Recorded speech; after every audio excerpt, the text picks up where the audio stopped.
Is áit iontach gála le bheith a lóranéní, chun casadh le cairde, scíth ligean agus taitneamh bhaint is gach de tar fáil sa gcathair. Idir che féine tí atábharna clubanna bíalanna ciúil beo siopadacht airclanna agus go dtibhann snámh sa bharge is glótaí an átaí gála ar an tara. In ádagus mud ateo banna mud an-taithneamh agus léireodh meas ar an áiteo ná ága mud rian in ndiaidh.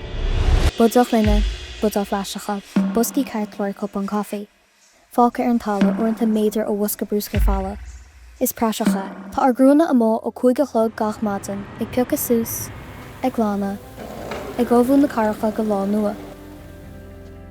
Chomála breanna uafasach, nuair haon an brúscar steachan ar isce bhealaí, chuann sé isteach ar íothóra agus isce chun na Gaillimh, agus níos fuide i ggéin.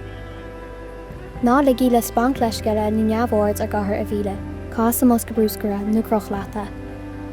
Is mór an spórtaí ar gcathair na ágtar rian in ndiaidh.